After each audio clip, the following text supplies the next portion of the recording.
Sure. Name is Preeti Aghalayam.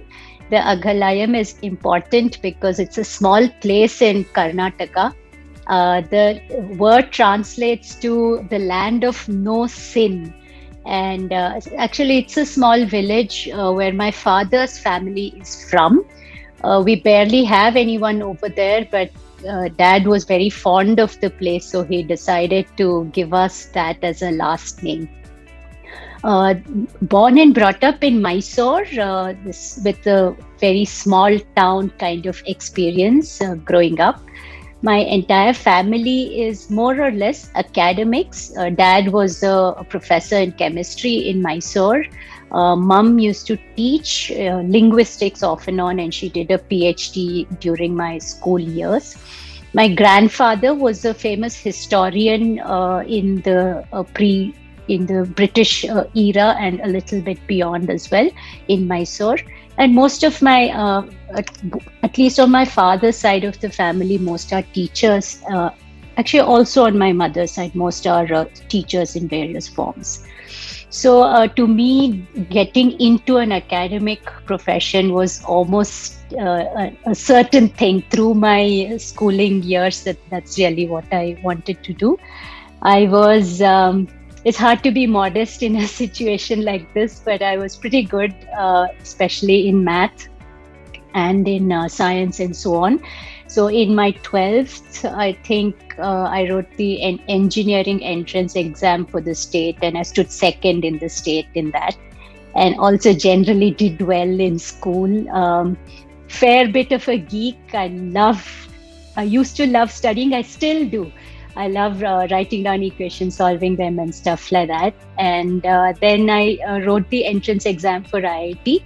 Mysore doesn't have that kind of coaching for the joint entrance exam that you hear about from other places.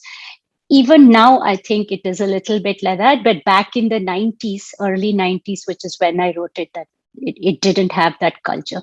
But I'm very lucky. I constantly reiterate this, that I have a strain of luck always following me, because my dad was an academic. He was teaching in a college. I could get help from his friends, also professors in physics, chemistry, math. Chemistry, I didn't used to go to my father with questions because it takes so long to explain anything.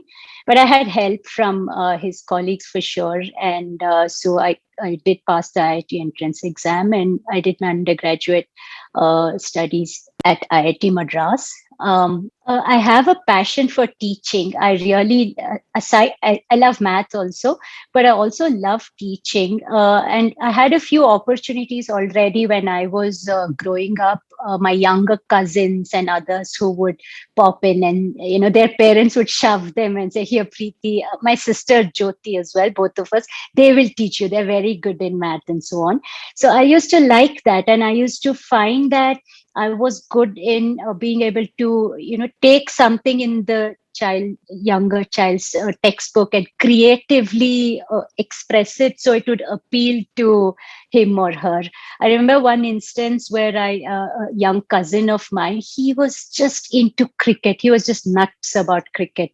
So I spent a bunch of days with him where all the math problems I would express in terms of cricket. The score is this, what is the average run rate and stuff like that. And he would solve I kid you not, when it was expressed in cricket terms, he'd solve it very efficiently. You wrote a regular, plain vanilla type of math question for him, he'd really scratch his head, he'd stare out of the window, run away for a little bit and come back and so on. I really like that. I felt that, here's a way in which I can help someone make a contribution, and it excited me a lot. And I used to see my dad's academic life is a big influence, I cannot deny. His eyes would light up when somebody understood what he was saying and understood it at depth. And he also made I found that he always, every day he made discoveries. Physical chemistry, the subject wasn't new to him obviously, but every day he made discoveries through teaching. So I felt like these are things I want for myself. I want that ability to be creative, I definitely want to do math and science. I want to, talk to young people and say things in different ways and so on. So, for me, and also part of it could be that it's a familiar world for me. That I more or less, not entirely, because the IIT professor's job is very different than the professor job my dad was doing, but I felt like, these are my people. I want to be among them, is sort of what I felt. I also just wanted to study a lot. And anything else that you choose, you have to start working at some point, and so on. So with a PhD, you can prolong the inevitable, be in the university for, almost till you're 30 or so. So, maybe in a small way, that was also another angle to it. Yeah, I think it's 95% my parents. In my my dad passed away about 20 years ago. Till that point, my life was a lot about him, and what he would advise, and very casually he used to claim that his style of parenting is benign neglect. I don't think it was very true, but I was extremely close to him. I used to spend actually after my school day, right at 3 o'clock or whatever, when the school finished, I used to pop over to his office and hang out with him and his colleagues in the lab and so on. So him and his colleagues, the collegial atmosphere they had, and they'd be talking science all the time. They'd pop out for coffee, when they thought I wasn't looking, also for a smoke, that pop out together and bond over that and so on. And it was very inspiring for me to see that that steeping in science, to almost to my mom's frustration and to the exclusion of anything that is uh, about leading life, human life, and domesticity, and so on, what he would just dismiss as the mundane. So he definitely, him and his colleagues, some of them. It was a small college in Mysore where he used to teach, but somehow there was, at least at the point where I used to hang out with him and so on, there was a concentration of really smart, sometimes eccentric people over there. The colleague of my dad's, friend of his, that helped me with math, I remember, would be absolutely nuts. But maths wise, he would be really stellar, and he could just shine light on things in very unexpected ways. So these were definitely inspirations and role models. And then there's my mom. My mom is like pure hard work, right? It's like whatever needs to be done, she just does it. I mean, even to date, she's 75 now, living by herself independently, doing everything on some kind of really strict military precision schedule. And I've watched her for so many years just slogging it out.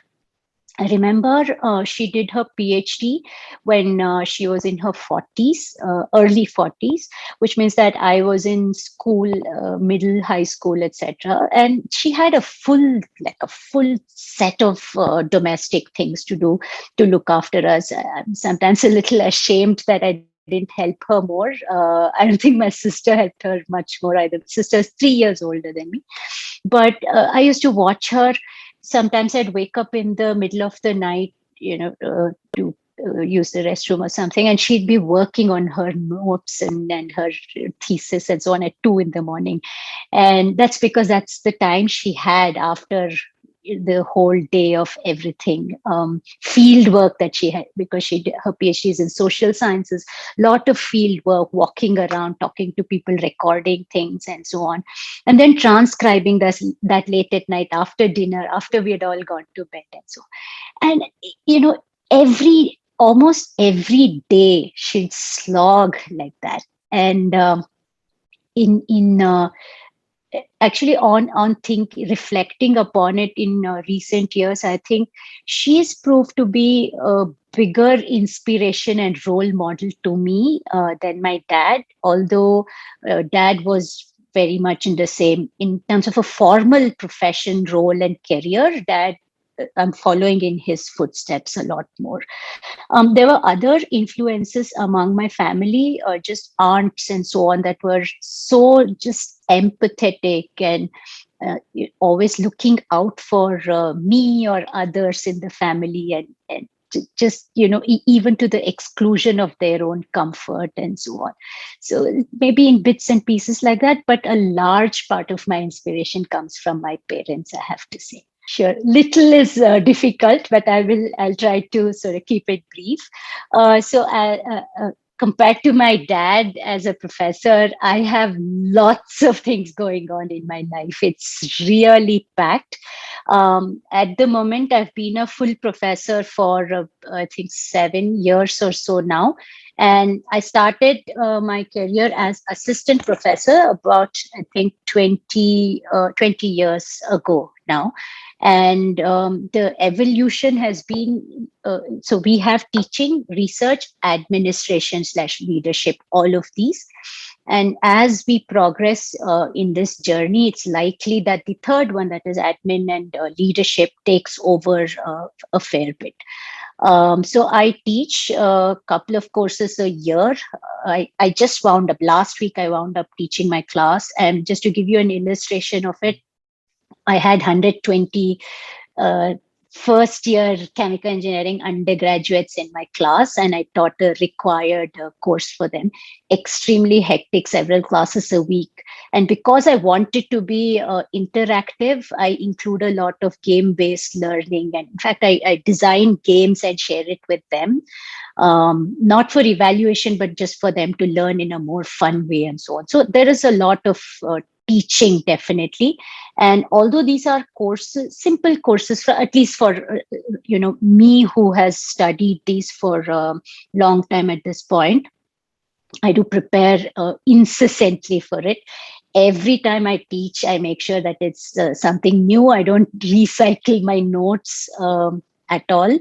And I also, I get a lot of energy from young people and listening to them, and it changes my idea of how to express things and so on. So that is a chunk of my time, definitely. I have the mandate and also an interest, of course, to run my own research lab. So we are sort of owners or leaders or heads of our own research labs. And I work in a few fields in chemical engineering. I work on automotive emissions control. I have in the past worked on coal gasification. They sound like bad words to people that are not in engineering, but very extremely important for our country.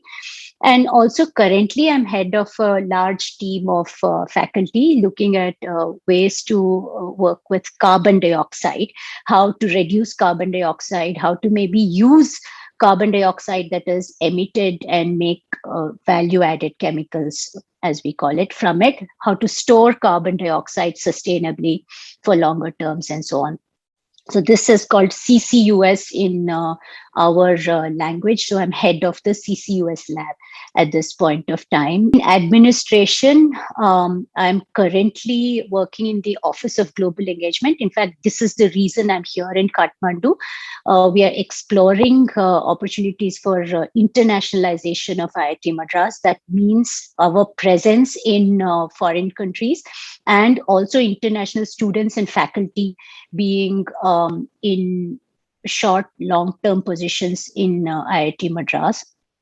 So this is part of the new education policy mandate, but also something that IIT Madras leadership is interested in very strongly exploring. And we've had extremely positive vibes all around. So I head the activities related to academic programs for international students for all of IIT Madras. So that's one thing I do. You'll be, I think, very interested in the second one, which is that IIT Madras is chosen as one of the pilot institutions for Gati, which is Gender Advancement for Transforming Institutions. It is Government of India's initiative to build a network that promotes women in STEM that in a quantifiable way, not just talk and so on. So the Gati program, I'm the nodal officer. So I have to excuse me, I have to lead all the activities, all the evaluations and surveys that need to be done, etc., as part of the Gati pilot. And I have a few other smaller roles in admin/leadership that I play at IIT. It definitely, I'm hopeful for the future. And in terms of the sustainable development goals, it's both energy security and climate change. These are sort of the two that I think two notes that we hit with our activities. As a chemical engineer, I can tell you that depending on where you're sitting, everything that you touch has had a chemical engineer's hand. So we are inventors by I don't know, by genetics, I would say. So we've invented plastics, which has transformed life, despite the bad reputation plastics have now about in terms of the environmental impact. If you think about it, the in healthcare, for example, or even in this COVID time, if we had not invented plastics, then as a civilization, we would be not where we are in terms of development. Yes, but also in terms of how secure your life is, our ability to handle diseases or issues, other issues related to health, even the lifestyle issues that we are doing a good job in handling wouldn't have happened. Yeah. And also in terms of other materials, aircraft bodies or any furniture and everything. So I'm confident that uh, now the mandate is to do all of these development, ensure that human civilization goes forward with the type of comfort and security that we are used to, but to do it in a sustainable way. We've incorporated these elements into our design. So we design things, right? And now we're conscious that there has to be an explicit inclusion of sustainability into design. So I feel hopeful that we will, of course, human civilization is going to end when it is going to end, like the dinosaurs will go when we need to go. But in the meanwhile, in the shorter term, in the interim, I'm confident that we will be able to go forward with all of the efforts currently that are underway worldwide. If politics is kept out of it, from a scientist viewpoint, it's phenomenal. It's incredible how scientific minds are coming together, accepting their frailties and their faults, and working on ways to make everything better. So I'm confident. I'm also very optimistic in general, but I'm confident. Our own work, for example, we are experts in looking at chemical reactions. We know how to sort of manipulate chemical reactions, I would say, in order to make them go towards something that we want and reduce the what we call undesirable side products that you invariably get. So we are bringing that expertise for in our lab itself. I'm saying that expertise we're bringing into the CO2 problem. There are certain industries that are labeled as very hard to decarbonize, which means that it's, you can glibly say, in 2030 or whatever you want, no more carbon dioxide emissions should be seen from any factory ever.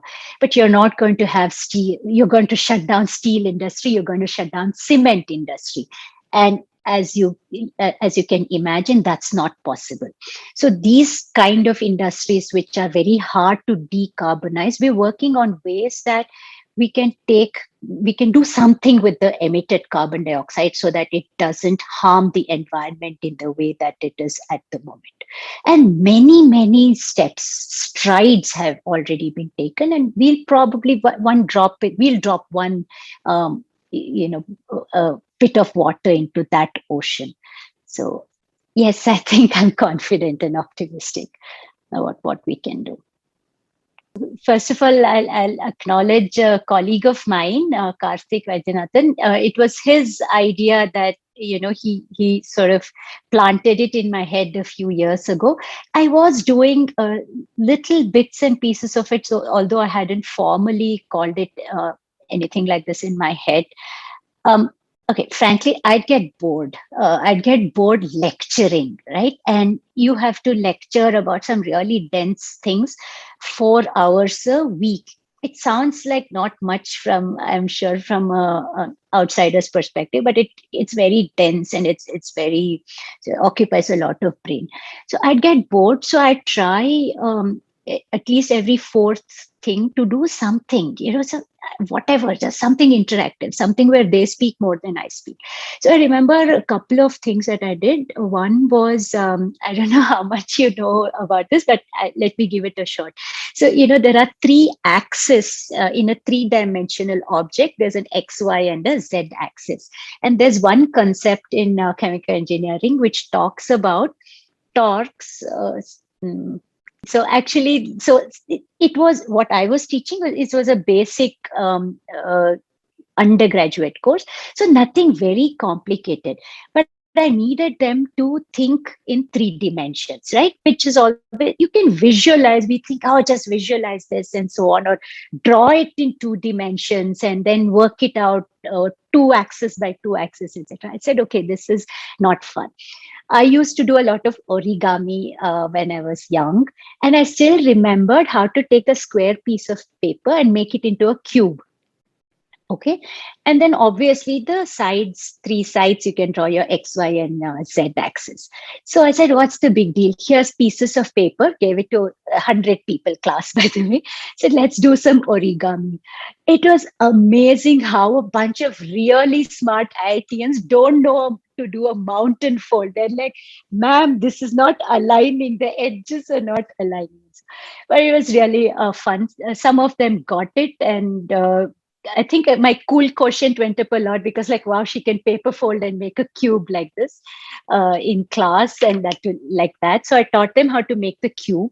And then we drew the X, Y, and Z axis on top of it. And then we said, okay, now you rotate in the YZ axis and see what happens. Rotate and so on. So I don't think it, because I had 50 minutes to do the whole thing. And the biggest challenge was getting these teenagers to fold paper, which they should have learned, these fine motor skills that should have been developed in, I don't know, second standard or something like that.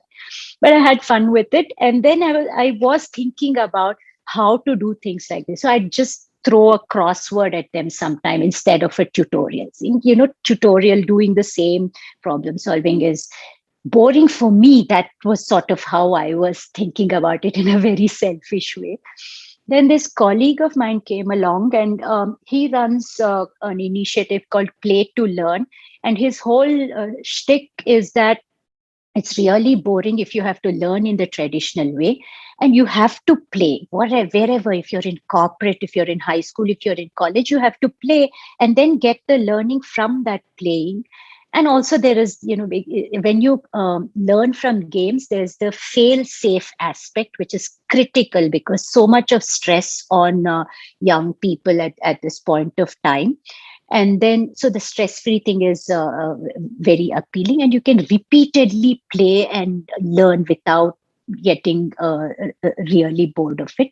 It's interactive, which is, develop sort of removing that teacher to student, teacher to learner barrier is so critical. And this activities like this definitely break that barrier immediately. So he said, here it's a more formal thing than you have in mind. I will work with you. There are a lot of tools online that will help you do this efficiently. You don't have to spend 4 hours designing an activity for class, etc. So we've been working together for a few years right now. And sometimes I say we are going to implode the education system from within, because, once the young people get charged up about it, right, they will demand that you don't go to the board and lecture. I will. Anyway, they don't listen when you go to a blackboard and write boring things on it. But I feel like they will demand that we teach better, or that we help or we facilitate their learning better, and include them in the classroom, not just as people sleepy people strapped to a desk, and um, me they don't even take notes. One person takes notes and the others copy from the notes. That's what they do. So we have a suite of games that we've developed. I work on specifically for chemical engineering. So whatever I teach, I have as many games as I can come up with developed. This past semester, what I taught, which I just finished, I think I have 12 or so games of various small games, just online stuff, various sorts. Like there is a complicated diagram. They have to know how to read this chart, right? It's not anything. I think if you sort of break it down, it's not very difficult, but it's a lot. Like, can you look at the diagram? There's all axes going on everywhere. There's one region which is a two-phase region suddenly, and so on. So I made a small game where they have to connect the names labels to the diagram. I think the popular use of this game is in geography, where you identify locations on the world map or India map and so on. So instead of the map, I put our diagram where you read properties of humid air, basically. So the enthalpy of humid air, or the temperature of humid air, or percentage humidity, volume, etc. All of this is there in a chart. So you read that, and the game is to uh, uh, point the label to the location, and then you get some points and so on. So stuff like this I do. And others are all simple things, like there is a bowling alley game where if you answer a multiple choice question correctly, you get a strike. It's just an animation that shows a strike, and people feel very happy about it. So I think these are simple things. Some students who are used to that classroom should be serious. You're only learning if you're really stressed out kind of mode, are like, oh, this is silly. This is for little children. You're throwing school stuff at us and so on. But I persevere. I have persevered, and I think now they're like, this is cool. We should do it. IITians should also learn like this. So I think that's a more from my journey. But I hope that that's sort of what you wanted. Okay, my husband and I have been together for a long time. It's almost like we've grown up together. And I wouldn't even say that. I'm not saying this because right now the language is supposed to be like this. I wouldn't say that he is a support. I would say that we do this together, like our household running thing we do together is what I would say. And stereotypes, I, I think I'm a little bit blind and possibly immune. And also because my again, hard to say this modestly, but because my profile is high, it's like that kitpit that women I think often face. I have not faced. We had our, of course, after we had our child 7 years after getting married, and at that point it was like, oh, what's going on? Time, tick tock. When is the child thing? It's your responsibility. A little bit casually, people would say that, but we were living abroad. So we only heard this when we came back once in a while. So, and every time they'd ask this, I had one standard answer prepped in my head. I'd say, I'm doing my PhD. I cannot possibly like have babies at this point of time. When I'm done, I will. I'll be really free when I'm done with my PhD, and I'll have all the babies that you can imagine. So I'd just say something silly like that and move on. In recent times, nobody messes with me, I would say, because we've had a child. Child is grown up. Child is in college, and she's fantastic. Both she and I are rabid feminists, and I think people see that these two can do their career, to be successful in their jobs, raise a child, run a household. So on that aspect, I don't hear anything from anyone anymore.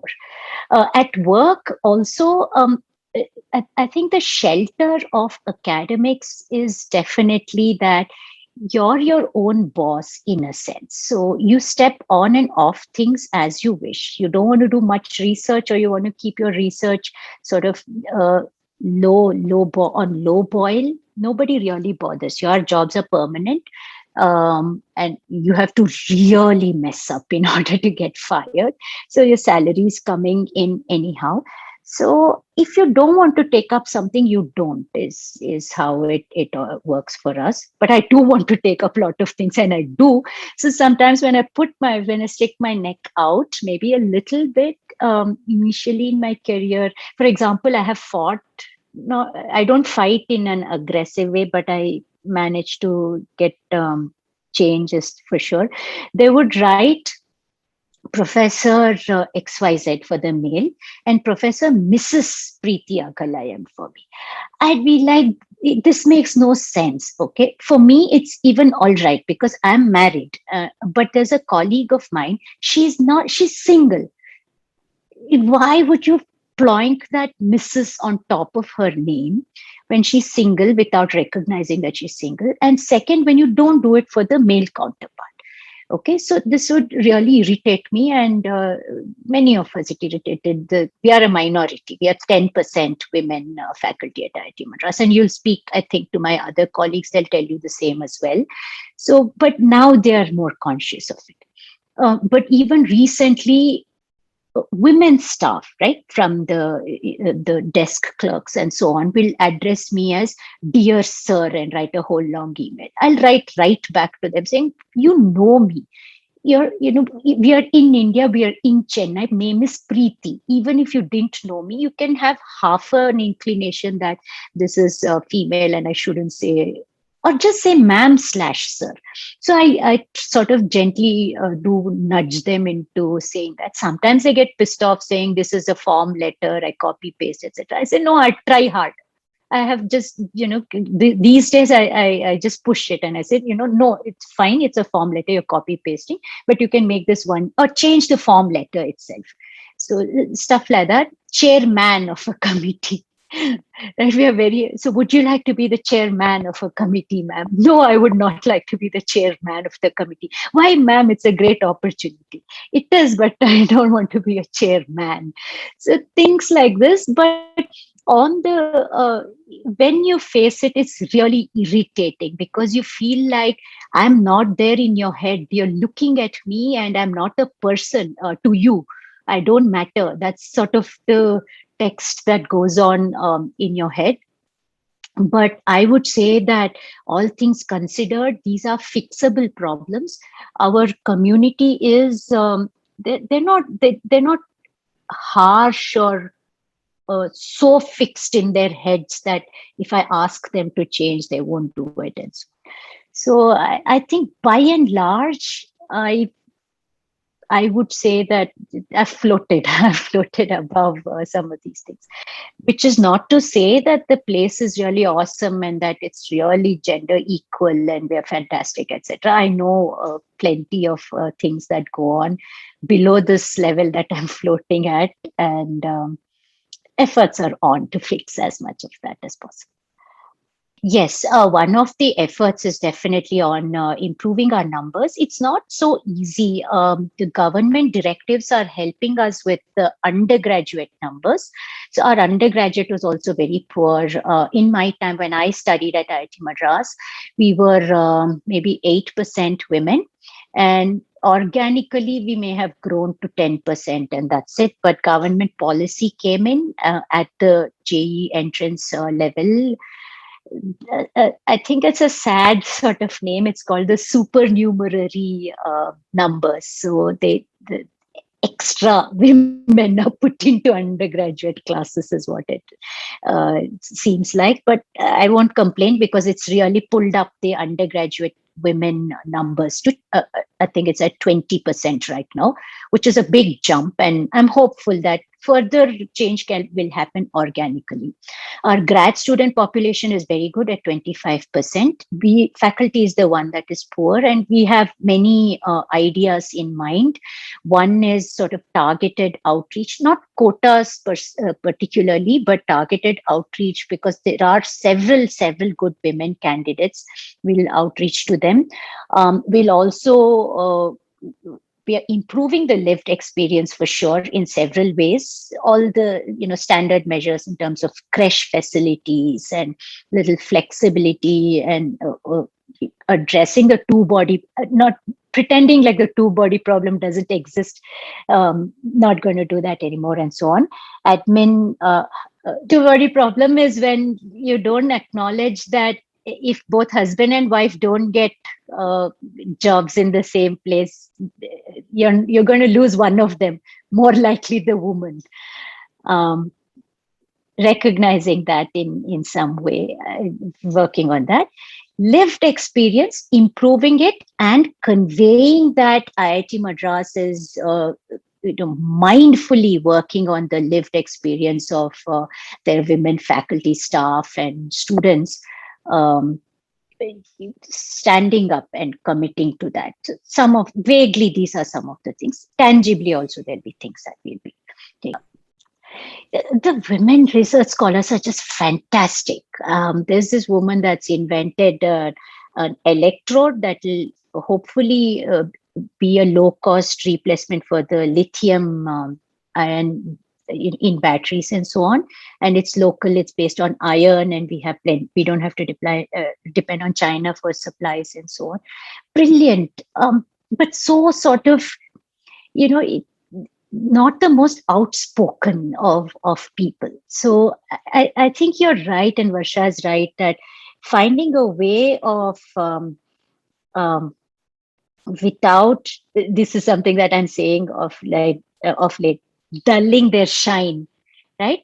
Finding a way of using their skills and letting them use their skills without dulling their shine, and making them they shouldn't become different people than they are, right? This her science is so strong, it speaks for itself. We don't need her to be some flamboyant dramatist who can just highlight her positive points, etc. So yeah, you're right. It's probably a little disproportionate, this aspect towards women, and it'll be good to consciously work on it.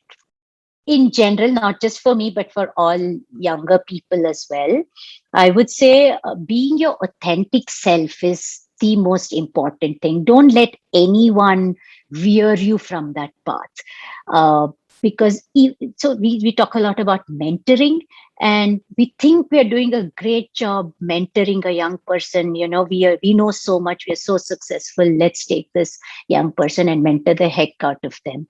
But a lot of mentoring is trying to make you conform to a worldview that is not necessarily right.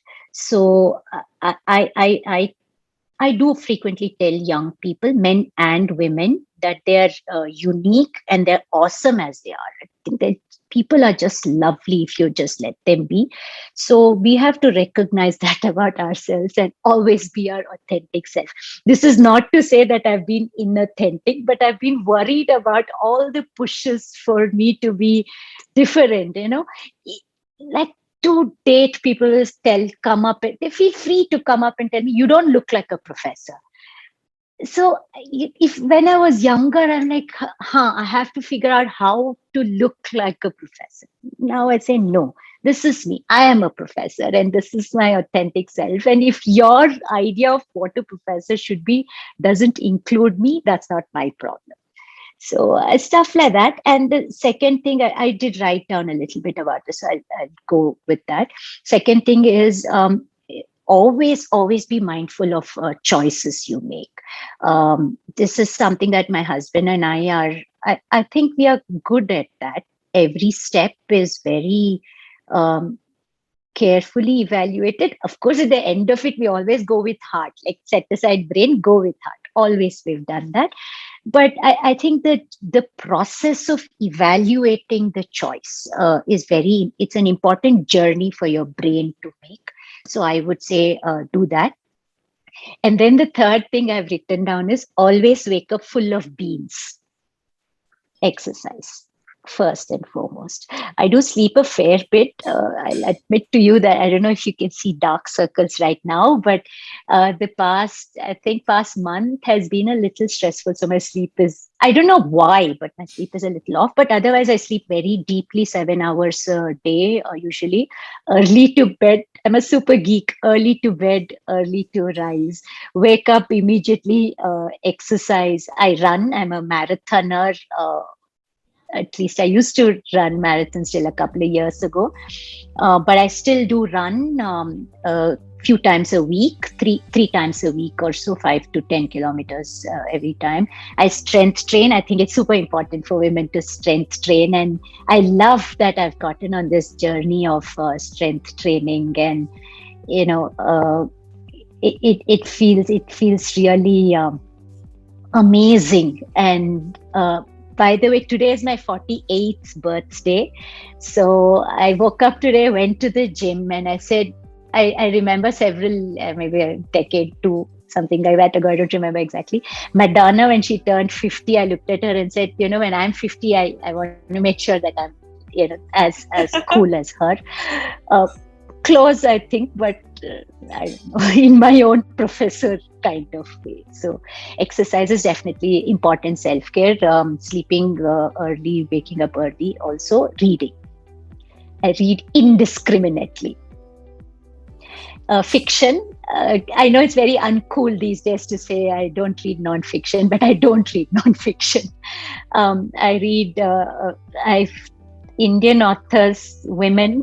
I'm a little partial to.